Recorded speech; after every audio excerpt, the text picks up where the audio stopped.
नमस्कार. जावेद तांबोळी ऑफिशियल या यूट्यूब चॅनलवर आपल्या सर्वांचं पुन्हा एकदा स्वागत आहे.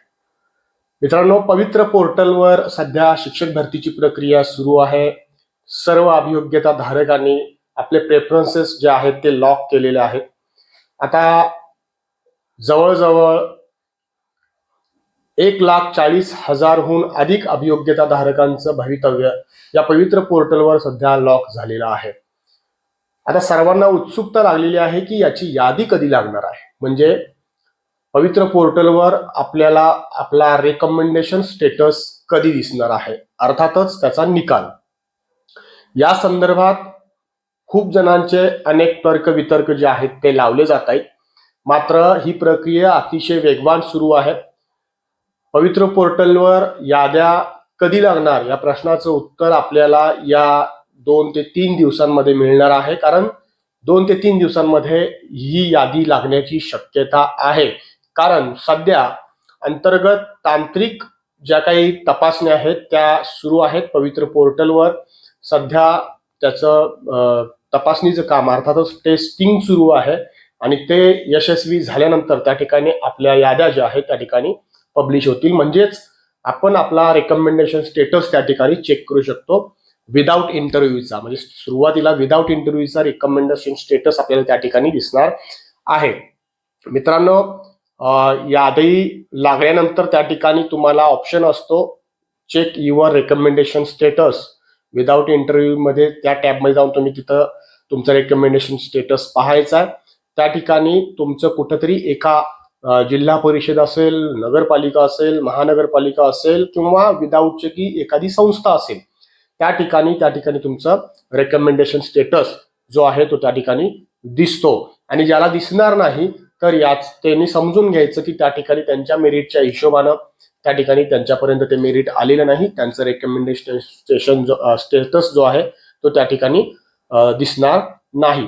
रेकमेंडेशन स्टेटस दिसला नाही याचा अर्थ भरतीतून बाद झाला असं होत नाही. कारण पुढचा जो राऊंड आहे कन्व्हर्टेड राऊंड तिथपर्यंत तुम्ही त्या पात्र असता. रेकमेंडेशन स्टेटस कन्व्हर्टेड राऊंड मध्ये पण नाही दिसला तर विथ इंटरव्ह्यू मध्ये सुद्धा असता. त्यामुळे घाबरून जाण्याची काही आवश्यकता नाहीये. पण या सर्व टप्प्यांवर जर तुमचा रेकमेंडेशन स्टेटस तुम्हाला दिसलाच नाही याचा अर्थ तुम्ही तुमच्यापर्यंत ते मेरिट आलेलं नाही आणि त्यामुळं तुम्हाला नव्यानं त्या ठिकाणी अभियोग्यता परीक्षा देऊन पुन्हा तयारी करावी लागणार आहे.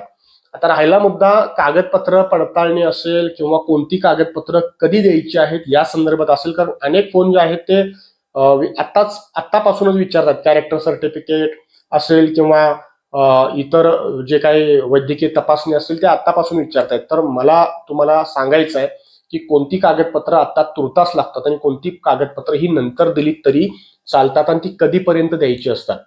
एक गोष्ट आहे, ज्या वेळेला तुमची निवड होईल, निवड झाल्यानंतर त्या संबंधित जिल्हा परिषदेकडून तुम्हाला एक मेल येतो आणि त्याचप्रमाणे एक परिपत्रक जे आहे ते काढलं जातं आणि तुम्हाला त्या विशिष्ट दिवशी कागदपत्र तपासणीसाठी बोलवलं जातं. आता त्या ठिकाणी कागदपत्र तपासणीसाठी बोलवल्यानंतर तुम्ही काय काय घेऊन जायचं आहे हे तुम्हाला मी सांगतो. त्यांचा एक फॉर्म असतो, तो फॉर्म तुम्हाला मिळतो. तो फॉर्म त्याला सुरुवातीला जोडायचा आहे आणि जोडल्यानंतर त्या ठिकाणी वेगवेगळ्या जिल्हा परिषदांमध्ये वेगवेगळ्या पद्धतीची कागदपत्र मागतात. पण तरी सुद्धा जी कॉमन कागदपत्र आहेत ती तुम्हाला मी सांगतो. एक म्हणजे तुमचं 10वीचं गुणपत्र प्रमाणपत्र, 12वीचं गुणपत्र प्रमाणपत्र, तुमची पदवी, त्यानंतर जर पदव्युत्तर पदवी केली असेल तर त्याचं गुणपत्रक प्रमाणपत्र, त्यानंतर तुमची व्यावसायिक शिक्षण आहे म्हणजे डीएड असेल, बीएड असेल त्याचं गुणपत्र प्रमाणपत्र, त्याचप्रमाणे तुमचा जातीचा दाखला, नॉन क्रिमिलियर लागू असेल तर ते नॉन क्रिमिलियर सर्टिफिकेट, सर्वात महत्वाचं आदिवासी दाखला म्हणजे तुमचा डोमेसियल जो आहे तो त्या ठिकाणी तुम्हाला लागणार आहे. त्याचप्रमाणे म्हणजे रहिवासी दाखला जो आहे तो त्या ठिकाणी 100% तुम्हाला त्या ठिकाणी लागेल. त्याचप्रमाणे ज्यांना नॉन क्रिमिलियर लागू नाही त्यांनी नॉन क्रिमिलियर नाही दिला तरी चालतो. ज्यांनी समांतर आरक्षणामध्ये लाभ घेतलेला आहे त्यांचा समांतर आरक्षणाचा तो दाखला म्हणजे भूकंपग्रस्त असेल, प्रकल्पग्रस्त असेल, खेळाडूचा असेल, अंशकालीन हे जे आहेत कागदपत्र ते त्या ठिकाणी तुम्हाला त्याचे संबंधित दाखले जे आहेत ते त्या ठिकाणी द्यावे लागतील. आता समजा तुमच्याकडे शाळा सोडल्याचा दाखला नसेल, तो तुम्ही तुमच्या शिक्षणासाठी कुठेतरी जमा केला असेल, तर तो तुर्तास लगेच द्यायला हवा असं काही नाहीये. तुम्ही तो नंतर द्या किंवा तात्पुरता तुमचा बोनाफाईड सर्टिफिकेट त्या ठिकाणी चालू शकतो. तुमच्या नावामध्ये काही वेळेला बदल असेल आणि त्या नावामध्ये तुमचे मिस्टेक असतील काही जणांच्या, तर त्याचे संबंधित ॲफिडेव्हिट किंवा त्याचे जर मोठा बदल असेल तर त्याचं गॅझेट जे आहे ते तुम्हाला त्या ठिकाणी लागणार आहे. काही वेळेला जर ऑब्जेक्शन नावामध्ये काढलं तर त्या ठिकाणी तुम्हाला ते गॅझेट जे आहे ते त्या ठिकाणी दाखवावं लागतं. त्यामुळे ते गॅझेट जे आहे ते आत्तापासून तुम्ही काढायला तयारीला लागा, कारण त्या ठिकाणी जर ज्यांच्या नावामध्ये बदल असेल, काही जणांच्या नावामध्ये चूक असेल, तर त्यांनी ते महाराष्ट्र शासनाचं जे गॅझेट आहे, राजपत्र आहे, ते काढायला काही हरकत नाही. किरकोळ असेल तर ते ॲफिडेव्हिट केलं तरी सुद्धा तुमचं चालेल. दुसरा मुद्दा आता एक वारंवार जे विचारलं जातं तो म्हणजे तुमचा त्या फॉर्म सोबत तुमचं लहान कुटुंबाचं प्रमाणपत्र सुद्धा तुम्हाला त्या ठिकाणी जोडावं लागतं, लहान कुटुंबाचं प्रमाणपत्र. त्यानंतर दुसरा एक महत्वाचा मुद्दा आहे की कॅरेक्टर सर्टिफिकेट आपल्याला कधी द्यावं लागतं, आपलं चारित्र्य दाखला जो आहे तो कधी द्यावा लागतो.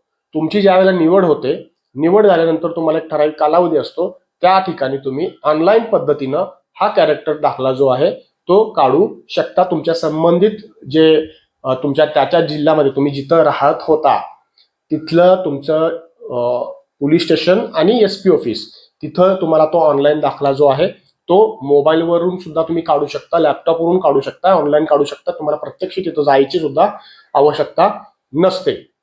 दुसरा, वैद्यकीय चाचणीचं जो काही प्रमाणपत्र आहे किंवा त्याचा जो दाखला आहे तो आपल्याला निवड झाल्यानंतर आपल्याला एक संबंधित पत्र मिळतं. त्या पत्राच्या आधारावर आपण काय करायचं, त्या जिल्ह्याच्या म्हणजे जिथं तुमची ज्या जिल्ह्यामध्ये निवड होईल त्या जिल्ह्यामध्ये तुमचं काय असतं, एक ठराविक वेळेमध्ये तुम्हाला त्या ठिकाणी जावं लागतं आणि त्या ठिकाणी जाऊन तुमची संपूर्ण जी काय वैद्यकीय चाचणी आहे ती चाचणी त्या ठिकाणी करायची आहे. म्हणजे जिल्हा रुग्णालय जे असतं त्या जिल्हा रुग्णालय म्हणजे शासकीय जिल्हा रुग्णालयामध्ये ह्या तपासण्या ज्या आहेत त्या आपल्या वैद्यकीय तपासण्या कराव्या लागतात. ही कागदपत्र तुम्ही नंतर दिली तरी चालतात. ज्यांचा कास्ट व्हॅलिडिटीचा असतो मुद्दा, त्यांनी नंतर तुम्हाला काही ठराविक कालावधी दिलेला असतो, त्या ठराविक कालावधीमध्ये तुम्ही कास्ट व्हॅलिडिटी काढून घेतली तरी सुद्धा चालतं. कारण सायन्स आणि तुम्हाला नोकरी मिळाल्यानंतर ही कास्ट व्हॅलिडिटी जी आहे ती करावी लागते. तर अशा पद्धतीची ही कागदपत्र जी आहेत ती लागतात. जास्त पॅनिक होण्याची आवश्यकता नाहीये. एखाद्या वेळेला तुमच्याकडं तुम्ही समजा तुमची नावामध्ये मोठं मिस्टेक आहे आणि राजपत्र यायला खूप थोडा वेळ लागणार असेल, तर त्याचा जो काही स्टेटस असेल तो स्टेटस आपण संबंधित अधिकाऱ्यांना सांगितला तरी सुद्धा त्या ठिकाणी तो मुद्दा जो आहे तो त्यांना समजून जातो. तो मुद्दा नाही म्हणून तुम्हाला कागदपत्र पडताळणीतून बाहेर काढलं जातं किंवा तुम्हाला बाद केलं जातं असं काही नाहीये. तुम्ही ते नंतर त्या ठिकाणी सादर केलं तरी काही हरकत नाही. मात्र ते तुमचे बाकीचे दाखले जे आहेत नॉन क्रिमिलियर वगैरे हे तुमचे मुदतीतले असावेत. म्हणजे नॉन क्रिमिलियर म्हणजे तुम्ही फॉर्म भरत असतानाचा नॉन क्रिमिलियर तिथपर्यंत मुदत असलेल्याचा असावा लागतो, लक्षात घ्या.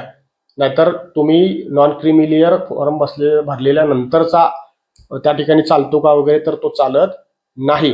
काही जणांचे बघा महाराष्ट्र राज्य परीक्षा परिषद पुणेच्या वतीने एक पत्र आलं होतं, ज्यांनी नॉन क्रिमिलियर काढायला दिलेलं आहे मात्र अद्याप नॉन क्रिमिलियर आलेलं नाही, त्यांनी त्या ठिकाणी पावती जोडली सुद्धा तरी सुद्धा त्या ठिकाणी चालतं अशा पद्धतीचं परिपत्रक आलेलं होतं. तर त्या लोकांच्याकडे सुद्धा आता सध्या नॉन क्रिमिलियर असणार आहे. त्यामुळे कागदपत्राच्या बाबतीत कोणीही पॅनिक होण्याची आवश्यकता नाहीये. जी कागदपत्र तुर्तास लागतात ती सोबत ठेवा आणि जी कागदपत्र आता तुर्तास लागत नाहीत ती कागदपत्र तुम्ही नंतर तुमच्या सोयीनुसार त्या ठिकाणी काढू शकता. दुसरा एक यामध्ये महत्वाचा आहे, तुमचं आधार कार्ड त्या ठिकाणी लागतं, तुमचं पॅन कार्ड त्या ठिकाणी द्यावं लागतं. ते कशासाठी तर तुमचं नंतर जे आहे सॅलरी अकाउंट वगैरे नंतर जोडलं जातं, पण ते नंतरही दिलं तरी चालतं ज्याला तुमचा शालार्थ वगैरे काढायचा असतो त्यावेळेला. त्याच पद्धतीने तुमचा पासपोर्ट साईज फोटो जो आहे तो सोबत ठेवा. तो त्या ठिकाणी त्या फॉर्मवर आपल्याला पेस्ट करावा लागतो म्हणजे लावावा त्या ठिकाणी लागतो. तर ही सगळी कागदपत्र आपल्याला त्या ठिकाणी द्यायची आहे. दुसरा एक मला महत्वाचा मुद्दा सांगायचा आहे तो म्हणजे कोल्हापूर खंडपीठामध्ये दाखल झालेली याचिका. त्या याचिकेची याचिका दाखल झाली आहे मात्र कोणतंही हिअरिंग झालेलं नाही. त्यामुळं त्याचा परिणाम आपल्या याद्यांवर होणार का किंवा भरतीवर होणार का स्टे येणार का, तर असं काही होणार नाहीये. याद्या लागतील. जो काही त्यांचा त्या याचिकेचा मुद्दा आहे तो नंतर प्रशासन आणि त्या गोष्टी होऊन जातील. मात्र आता तुर्तास त्याचा भरतीवर कोणताही परिणाम होणार नाही. दुसरा मुद्दा मी मागच्या व्हिडिओमध्ये सुद्धा सांगितलेला आहे की आपला हा राऊंड लागल्यानंतर याच आपल्या प्राधान्यक्रमावर आधारित दुसरा कन्व्हर्टेड राऊंड जो आहे तो लागणार आहे. म्हणजे फेज 1, त्या फेज 1चा कन्व्हर्टेड राऊंड. त्यानंतर लागतो विथ इंटरव्ह्यूचा राऊंड. आणि विथ इंटरव्ह्यू नंतर तुमचा एक दुसरा टप्पा होतो. आता दुसरा टप्पा सुद्धा होण्याची शक्यता दाट आहे. तो घेणार आहेत फेज 2. आता फेज 2 घेत असताना त्या ठिकाणी नव्यानं रोस्टर होतं, नव्यानं जागा पवित्र पोर्टलवर येतात. त्यामुळं तुम्हाला पुन्हा प्राधान्यक्रम द्यावे लागतात. म्हणजे त्या ठिकाणी ज्यांनी सेल्फ सर्टिफाईड केलं नव्हतं, ज्यांना प्राधान्यक्रम आले नाही, तर त्यांना ह्या दुसऱ्या टप्प्यामध्ये संधी मिळू शकते आणि मिळणारच आहे. ही संधी मिळतेच. तर त्यामुळं त्यांनीही या भरतीतून बाहेर गेलो असंही कुणी समजू नका. दुसऱ्या टप्प्यामध्ये त्या ठिकाणी आपल्या जिल्हा परिषद, नगरपालिका, महानगरपालिका, इतर काही विदाऊट इंटरव्ह्यूच्या संस्था असतील, त्या जर त्या ठिकाणी आल्या आणि ज्युनियरच्या जागा त्या ठिकाणी निश्चितपणानं असतील, तर त्यावेळेला त्या ठिकाणी तुम्हाला पुन्हा एकदा संधी मिळणार आहे. भरतीची प्रक्रिया नीट समजून घ्या. अनेकांचं काय होतं, या भरतीच्या प्रक्रियेमध्ये गफलत करतात. म्हणजे आता फर्स्ट फेज झाला, पहिला राऊंड लागला, कन्व्हर्टेड राऊंडला हे दुसरा टप्पा समजतात. कन्व्हर्टेड राऊंड हा दुसरा टप्पा नाहीये. कन्व्हर्टेड राऊंड हा फर्स्ट राऊंडचाच एक भाग आहे. पहिल्या राऊंड मधल्या ज्या जागा होत्या त्या जागा फक्त कन्व्हर्ट होतात त्या कास्टच्या ओपनसाठी, म्हणजे प्युअरसाठी. म्हणजे समजा ओबीसीच्या समांतर आरक्षणाच्या 4 जागा असतील तर त्या जागा ओबीसी प्युअरला जातात. लक्षात आलं? तर हे असं प्रत्येक कास्टचं होतं. ओपनचे असतील तर त्या ओपन ऑलला येतात. ह्या अशा तो अशा पद्धतीने राऊंड होतो कन्व्हर्टेड राऊंडचा, लक्षात घ्या. त्यामुळं त्याच्यामध्ये गफलत करू नका. आणि कन्व्हर्टेड राऊंड झाल्यानंतर विथ इंटरव्ह्यूचा राऊंड होतो आणि मग त्यानंतर दुसरा टप्पा. समजून घ्या, शिक्षक भरतीचे 2 टप्पे असतात, पण ते 2 टप्पे होत असताना पहिल्या राऊंडच्या 3 प्रक्रिया होतात. म्हणजे विदाऊट इंटरव्ह्यूचा पहिला राऊंड, विदाऊट इंटरव्ह्यूचा पुन्हा कन्व्हर्टेड राऊंड आणि विथ इंटरव्ह्यूचा राऊंड, पहिला राऊंड. हे फर्स्ट फेज झालं. आणि मग सेकंड फेज म्हणजे दुसरा टप्पा. हा मुद्दा समजून घ्या. आता मागच्या भरतीमध्ये दुसरा टप्पा झाला 10% कपात केलेल्या जागांचा, मात्र त्यानंतर कन्व्हर्टेड राऊंड नाही झाला. कन्व्हर्टेड राऊंड पहिल्याच राऊंडचा झाला, लक्षात घ्या. दुसऱ्या टप्प्याचा कन्व्हर्टेड राऊंड झाला नाही. तर ही पूर्ण भरती प्रक्रिया नीट समजून घ्या. निश्चितपणानं तुमच्या सगळ्या प्रश्नांची उत्तरं तुम्हाला इथंच मिळून जातात. उर्दू मीडियमच्या बाबतीत थोडं वेगळं आहे. ते मी तुम्हाला मागच्या व्हिडिओत सुद्धा सांगितलेलं आहे की उर्दू मीडियमचे टप्पे कसे असतात. म्हणजे त्यांचे same converted round with interview round पर्यंत सेम असतं. मात्र त्यानंतर कन्व्हर्टेड राऊंड झाल्यानंतर त्यांचा आणखीन एक राऊंड होतो की ज्यामध्ये त्या कास्टच्याही जागा नाही मिळाल्या तर त्या जागा ओपन फॉर ऑल येतात. आणि ओपन फॉर ऑलला आल्यानंतर त्या ठिकाणी त्यांच्याकडून पुन्हा एकदा ते प्राधान्यक्रम जे आहेत ते घेतले जातात. एवढाच फरक आहे त्याच्यामध्ये. लक्षात आलं? तुमचे काही प्रश्न असतील तर निश्चित कमेंट बॉक्समध्ये करा.